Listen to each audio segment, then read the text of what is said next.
How is COVID-19 impacting the real estate market in the Toronto area, in the greater Toronto area? I'm going to break that down for you guys right now. So earlier this week, I asked you guys to submit your questions about what your concerns were, what you guys were, were wondering about. And so thank you for sending those questions in. I'm going to get right into it shortly. I just wanted to say that, this is my opinion of how the market or, how COVID-19 has impacted my clients, myself, and what I've been seeing. And so it's my perspective on, on kind of the situation that's happening. So, okay, without further ado, let's dive into it. So number one, how is the market looking at these times? So these are really interesting times. I think everybody can agree with that. I mean, me personally, I didn't think that it would get to where we are. I didn't think it would get this big, get this serious, but it's interesting times. Things are slowing down for sure. Things are changing within a matter of 24 hours, right? Especially last week, it was like the anticipation every day with, what are they going to do? What new rules and regulations are going to be implemented, right? So things are changing very, very quickly, which is affecting the economy, real estate, really everybody on such a big scale, right? So I want to break down actually the last quarter of 2019 to where we are right now, which is the end of the first quarter in 2020, just to give you guys perspective of how the trends have been and where we are situated currently. So October 2019, the GTA was at about over 17,000 active listings, okay? So that's considered a seller's market.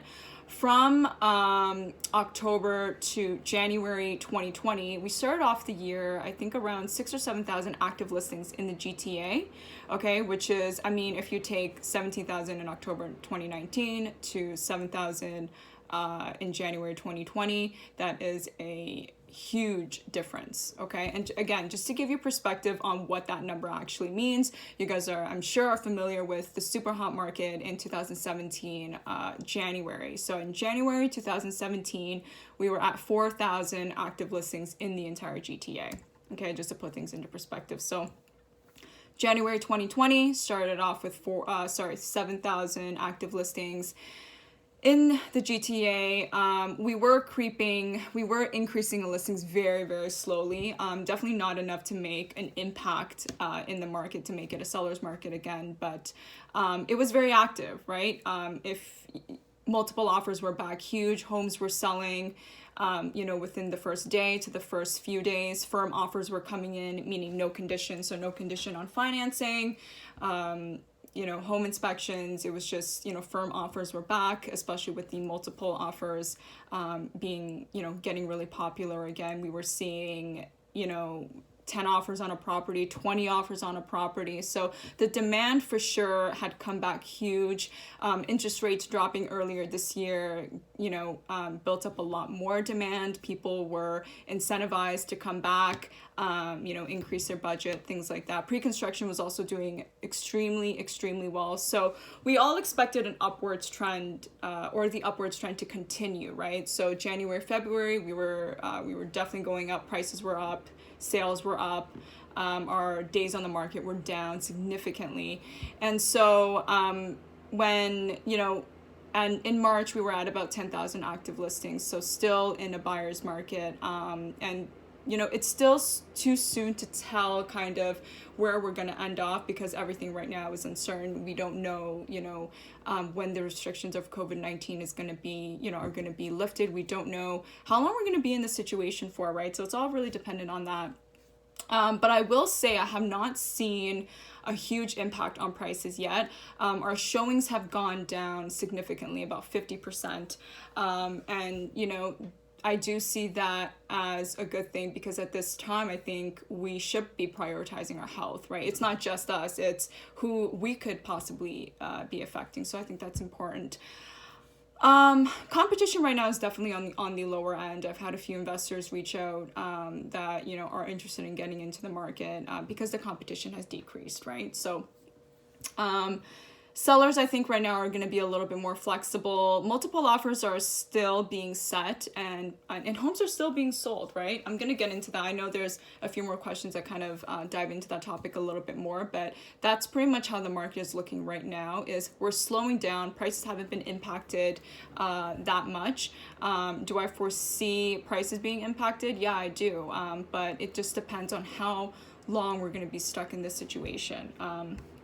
Number two, how will the prices of the homes on the market fluctuate, and what do you think will happen to the market once COVID-19 passes? Okay, so kind of somewhat similar to number one. So again, January and February sales were going up, prices were going up, and then March we're kind of stabilizing, right? Homes are still being listed, buyers are still out there, and I'll talk about that later too. But you know, we were expecting the trend to go up again, but now that we're kind of, you know, starting March, second week of March, where the media started displaying, you know, I guess they were just talking about it all the time, right? Coronavirus was being put out there every single day, every hour, every minute. Cases were rising, so it was being put everywhere. And I think, you know, when that happens, a lot of people's focus shift, right? Which again, rightfully so.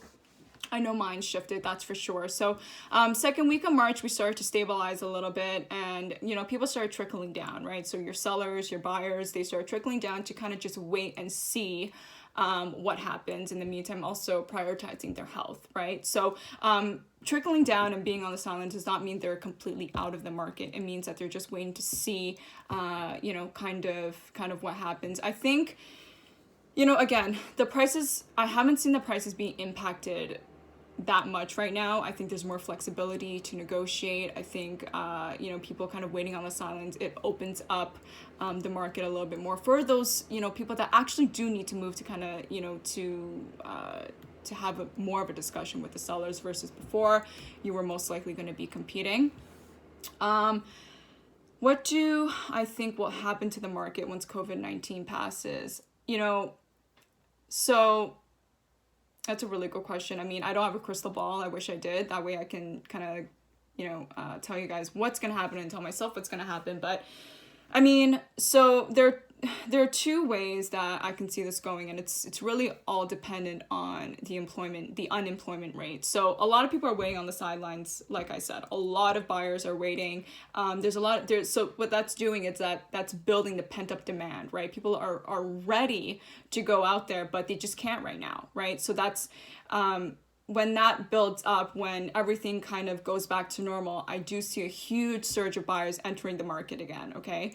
And I do see the market picking up. However, that being said, the unemployment rate is going to affect us huge, right? Unfortunately, I've had clients reach out, you know, and tell me that they do have to put things on pause for now because they either have been laid off or they're worried that their spouse or their partner is going to be laid off. Now, our unemployment rate, as you know, is increasing huge. Now, it depends on how long we're in this, right? If we're in this for a month, and after that, you know, things go back to the way they were, those people will most likely get their jobs back and, you know, everything resumes, then it's not going to have that big of an impact on us. If we're in this for about, you know, 4 or 5, I've heard even up to 6 months is a possibility, then yes, the impact would be a lot bigger. So these people on the sidelines, you know, out of however many there are right now, how many of them are going to be unemployed, right? Where they are financially after we're done, that's the key here. That's what's going to really let us know where the market is going to go. Number 3. Is there a difference between the pre-construction market and the resale market? Okay, so March 14th, we were supposed to do our Terraces at Eglinton launch, which are the new townhomes in North York. Okay, we were going to do it at the Aga Khan Museum. We had hundreds of people RSVP. Okay. That was on a Saturday. Friday evening, we got the call from the museum that Health Canada has instructed them to shut down. So we had to cancel the event. We could not move forward. When I heard that, when I got notified that that was happening, I honestly thought that we weren't going to do anything. I thought real estate was honestly going to take, a toll from there, right? But we ended up we ended up doing private appointments that weekend. So not close to 100 people, not even close to 50 people. It was less than that because that's all the appointments we could book over the weekend, in different times, right? So, and we pretty much sold out of the project. We're in the 10-day cooling period now, but we pretty much sold out of the project. So that really surprised me, but it was a good sign that the pre-construction market was still doing well. And I felt that related to the resale market as well. I felt second week of March, people were still pretty active in the resale market. It's really the last 2 weeks that have been, if you want to say like the most detrimental or the most impactful, because more rules and regulations were put out in all areas, in all industries, right? So I have seen a slowdown of that, but the market has not stopped yet. I think there was another question in here that gets to that, so I'll touch base on that a little bit later. So let me see here. Sorry, I'm just having my laptop open. I gotta see the questions. Number 4. Okay. Why are people selling during this time? Do you think the market will completely shut down? So no, I don't think the market will completely shut down. Only reason because people still have to sell in every market, in every single market, no matter where we are economically, no matter what's happening, there will always be a market because there are always going to be people that need to move, need to sell, and need to buy, right? So these are reasons, okay, so for example, a lot of my clients purchased in this Aurora development that is going to be completed July to August, right? Depending if the builder extends. I know they just extended it to August. So they have to sell. At some point in time during this, if they're closing for that development stays at, let's say, August 1st, they're going to have to sell somewhere soon, right? Within the next month or so. If we're still in this, it is what it is. If we're not, great, right? But they do have to sell. People that sold, let's say in February, their closing is in June or July. Those people are going to have to buy, or they're going to have to find a place to go, right? So I do have a few clients that, still need to go and take a look at homes, or because they need somewhere to go. So the market will never completely shut down unless the government intervenes in some way, right? Why are people selling during this time? Yeah, so many reasons. Could also be because we were at the peak in terms of prices. We were trending up. There's uncertainty as to where the prices are going to be after this whole thing is over. So many people want to take advantage of that. I know some people, have unfortunately lost their jobs, and they do need to sell. Some people, pre-construction is going to be a big one, if the builder is not going to delay your closing, if they don't have to, right? So there are going to be people that need to be selling. So there's what I'm trying to say is there's multiple reasons that people need to sell. And what I tell my clients is, I know some real estate agents are going to agree with me, but I just don't care, because I truly think that you guys watch my videos and you guys watch my content because I'm honest, and, I'm not going to sugarcoat anything, okay? So if you don't have to buy, if you don't have to sell, don't do it right now. I have 2 elderly couples right now that are, that really wanted to get into market this year. They're currently living with their in-laws, or they're in a rental, and they, and they want to retire and purchase a property. And I told them, I go, listen, if you don't have to right now, don't, right? They're not gonna, they're not gonna go over FaceTime, or they're not gonna, buy a property off of video, which I can fully understand, right? So if you don't have to, don't do it. Your health is way more important. Again, there are going to be people that have to, right? Because of their circumstance where, getting into a property or selling their property is also going to be a major priority for them. But if you don't, because your health is really way more important than that right now. I think I covered everything here. Number 5, if you have a client interested in getting into the market, how do you go about that? So yeah, we've been given restrictions, just like everybody else. Our offices are closed, no more open houses. We've been advised, to limit face-to-face meetings, and, do either video, FaceTime, or Zoom calls. So for pre-construction, it hasn't affected us that much. We're still getting agents, we're still getting registrations coming in. We can do, I can send them the document and we do a phone call. I could do a Zoom call or FaceTime, whatever. I'm just gonna grab a water here. So that hasn't affected us that much.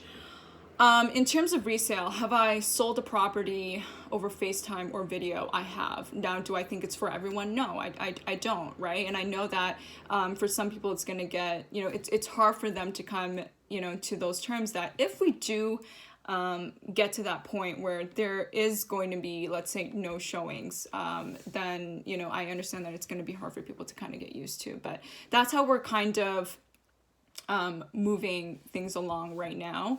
I am still doing showings, the minimal showings, and for the ones that I do, I make sure that, we wear gloves, mask, like the whole works, literally.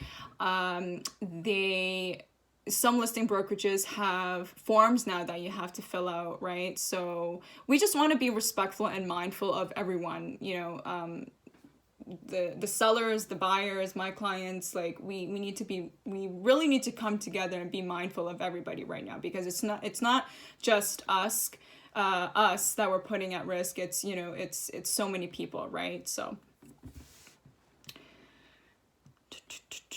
okay, do you think any new projects will cancel, and if so, which one? Yeah, so we already kind of briefly spoke about this, because I know you were thinking about the project that you purchased in. So just to give you an idea of, I guess, how projects launch. So usually new developments, they want to launch in February or March, late February and March for sure, okay? And so I know a lot of projects were supposed to come out in March that now have been, delayed, right? Because you can't do a grand opening, because you can't have a large group together. And honestly, it's just really not the right time to come out with that kind of stuff anyway now. I think a lot of projects will be delayed. I don't think they'll be canceled, but again, it goes back to the unemployment rate. How quickly are we going to bounce back from this? Where our economy is going to be at the end of all this, right? You won't know a project is going to get canceled unless you work directly with the developer. And when I mean directly, I don't just mean representing the developer. I mean you're either the accountant, lawyer, investor, or lender, okay? Or the developer has told you themselves. It's going to be very difficult to kind of tell. If you are considering buying, though, I would make sure of the following things. I would make sure that they're approved. If they've already serviced or started construction on the site, that's a good sign that they've been financially approved and they're ready to move forward. And what phase and cycle they're in within the development. Now, what a phase and cycle is let's say you are purchasing into a building. Okay, each the whole building doesn't get released at the same time. It goes through phases, okay? So make sure if you're purchasing at a later phase, then where most of the building has already been sold, then, it's a pretty good sign that the building's going to be finished. There's been a few cancellations in the last couple of years, as I'm sure some big players. There was one earlier this year. I won't say the name, but pretty big developer, and a few of their projects in Toronto aren't going through. But regardless, there's such a massive amount of pre-construction going on, right? So I think majority of them will just be delayed. I don't think a lot of them are going to cancel. It just depends on where we are, right? So think that's pretty much it. I covered, this video was a lot longer than I wanted it to be. Honestly, I was trying to keep it around 10 minutes, but if I didn't answer something that you guys wanted, or if you want me to elaborate on anything, just send me a DM, or give me a call, and I'd love to chat about it more with you. I know that, again, these are interesting times and we all want the answers, and so I'm happy to just kind of give you my personal opinion on how it's affecting the market and how I've seen my clients. Again, I have clients that are still looking, that are still going to sell because they have to. I have overseas clients as well. This is a big time, I think, for overseas clients, like people in Hong Kong. This is a good time for them to hop into the market too. So, but at the end of the day, the main priority right now is your health. I hope everyone is staying safe and with their loved ones and just eating good during this time. My heart goes out really to the frontline people. I've got a few friends and clients that are nurses, and seriously, my heart just goes out to them. I see one of them post on their Instagram story every day, and I'm just blown away at what they're doing, and I'm truly grateful. So let's stick together during this time. That's what we're that's what we should be doing, and I want you guys to know that I'm here for you. If you need anything, if you have any questions, if you have anything, honestly, it doesn't have to be real estate related, like, feel free to reach out. We're all in this together, and this will pass, right? Like everything, this will pass. And so again, I hope you guys are staying safe and just doing things that maybe you weren't able to do with your busy lifestyle before, whether it's reading more, exercising more. We have the time to do that now. So I'm grateful for you guys. Thank you so much for submitting these in, and again, if you want me to clarify anything, just feel free to reach out. And I hope you guys have a good weekend. Okay, bye.